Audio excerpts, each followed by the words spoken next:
Assalamualaikum warahmatullahi wabarakatuh. Selamat siang semuanya, salam sejahtera untuk kita semua.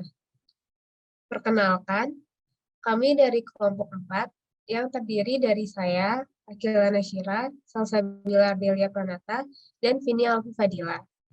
Izinkan kami untuk memaparkan diskusi kami mengenai bab 4 yang mengangkat tema arsitektur pecinan pada bangunan rumah Chong Afi.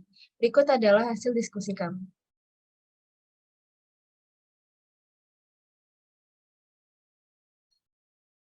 Deskripsi umum. Bangunan Chong Afi dibangun pada tahun 1895 ini menyimpan banyak sejarah. Luas bangunan ini mencapai 8.000 meter persegi. Bangunan bersejarah ini terletak di Jalan Jenderal Ahmad Yani nomor 105 Medan, Sumatera Utara. Sebelum dijadikan tempat umum, rumah Chong Afi menjadi rumah tinggal Mayor Chong Afi. Bangunan ini baru dibuka untuk umum pada tahun 2009 karena desainnya yang unik. Rumah Chong Afi ini dijadikan tempat wisata dan menarik banyak pengunjung. Latar belakang historis. Chong Funang atau Chong Yao Hian atau Chong Afi lahir di distrik Misian, Guangdong tahun 1860, dikenal sangat berjasa di dalam pengembangan kota Medan.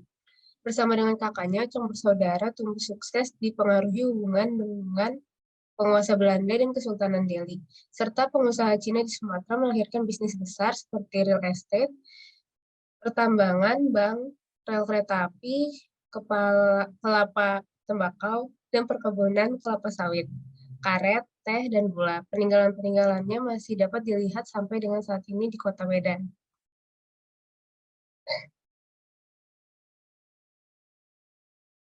Latar belakang budaya, Rumah Chong Afi tidak hanya terpaku pada budaya Cina saja, tetapi terjadi akulturasi budaya antara Cina, Melayu, dan Eropa. Aspek yang terpengaruhi akulturasi budaya dapat dilihat dari bentuk dinding, pintu, warna, material, ornamen, lantai, dan bentuk lainnya. Walaupun terdapat akulturasi budaya, bangunan Chong Afi tetap didominasikan dengan budaya Cina.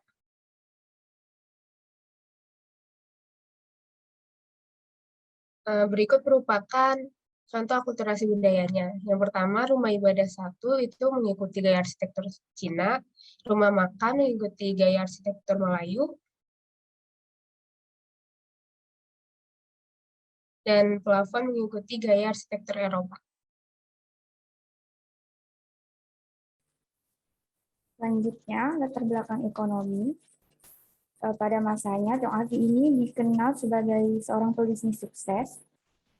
Beliau memindahkan pusat bisnisnya ke Medan, yang merupakan ibu kota baru Sumatera Utara. Beliau membangun rumah Chong Afi ini di kawasan Kesawan yang kemudian berubah menjadi pusat bisnis baru.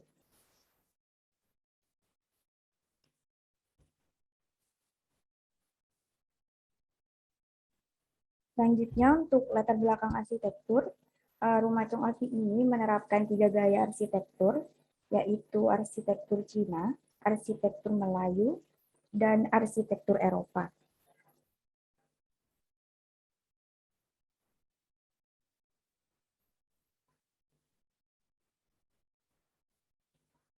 Untuk arsitektur Cina sendiri, Chong Afi menerapkan konsep dan dekorasi ruang pada bangunan ini. Rumah Chong Afi ini mempresentasikan kesuksesan dan status sosial yang tinggi di masyarakat yang dimiliki oleh pemiliknya. Selain itu, Chong Afi juga ingin memperlihatkan bahwa bangunan ini menggambarkan latar belakang budaya dan kepercayaannya terhadap budaya tradisional Cina. Konsep arsitektur Cina itu sendiri dapat ditemukan pada elemen dinding, pagar, langit-langit, dan atap. Selain itu, rumah ini juga mengadopsi arsitektur Melayu melalui penerapan warna kuning dan hijau yang merupakan warna dominan yang identik dengan nuansa keislaman, serta arsitektur Eropa melalui penggunaan kolom-kolom dan pilaster pada ruang bangunan selain pada elemen dekorasi lantai, material, dan balustrade.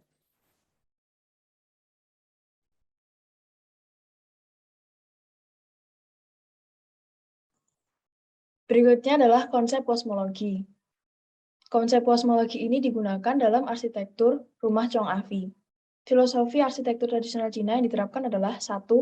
Tao, yaitu konsep mengenai alam semesta, tatanan alam, dan masyarakat. Yang kedua adalah Konfusianisme yang merupakan tatanan moral dan pola pikir masyarakat. Yang ketiga adalah Feng Shui, yaitu perhitungan praktis mengenai persepsi ruang dan bangunan. Kosmos ini dibagi 4 bagian dari 4 makhluk legenda di 4 arah mata angin. 4 gerbang di tengah yang menandai bagian tengah ruang disebut sebagai ibu kota. Berikut adalah contoh dari denah kota kuno Loyang.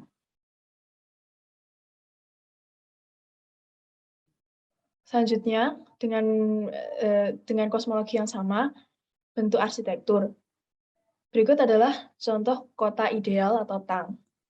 Kosmologi adalah hal penting dalam arsitektur dan tata kota bagi orang Cina kuno. Kosmologi Cina kuno menggambarkan surga dalam bentuk bulat dan bumi dalam bentuk persegi. Maka ruang sering dibayangkan sebagai serangkaian kotak yang saling terjalin atau overlapping.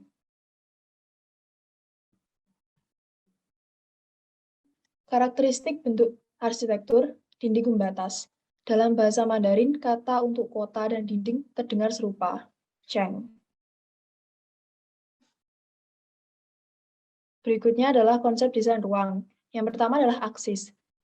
Karakteristik dari arsitektur Cina adalah memiliki bentuk struktur yang simetris dan ortogonal pada denah dan potongan. Sumbu yang karakteristik dalam arsitektur Cina terdiri dari sumbu longitudinal dan sumbu horizontal, namun bisa juga dalam suatu komposisi atau struktur hanya terdapat satu sumbu atau tidak ada sumbu sama sekali. Yang kedua adalah Jian, adalah unit dari organisasi ruang. Konsep dasar arsitektur Cina menggunakan Jian sebagai standar unit yang akan dikembangkan. Jian adalah sebuah ruang yang diberi pembatas dinding atau hanya dibatasi oleh kolom. Yang ketiga adalah orientasi ruang, disebut juga dengan Hong Shui. Pemukiman ideal menurut Hong Shui adalah pemukiman dilatar belakangi oleh pegunungan atau perbukitan dan menghadap ke sungai atau laut. Dikatakan demikian agar rumah menangkap qi atau nafas hidup yang mengalir dari air. Kemudian, selanjutnya adalah konsep desain courtyard. Courtyard dalam arsitektur Cina dijelaskan sebagai hubungan Wu dan You yang diangkat Taoisme, atau hubungan antara makhluk dan bukan makhluk. 3 cara berbeda untuk mengatur halaman adalah 1. 4 halaman yang mengelilingi sebuah halaman yang umumnya persegi dan berbentuk simetris. Yang kedua, simetris terhadap sumbu utara dan selatan, seluruhnya tertutup oleh dinding. Yang ketiga, kombinasi dari kedua aturan di atas. Contoh penerapannya adalah Istana Kekaisaran di Beijing. Kesimpulan dari presentasi kami adalah konsep arsitektur dan organisasi ruang tradisional Cina menerapkan elemen 1. Dinding pembatas, 2. Jian, 3. Aksis, 4. Orientasi ruang, dan 5. Courtyard.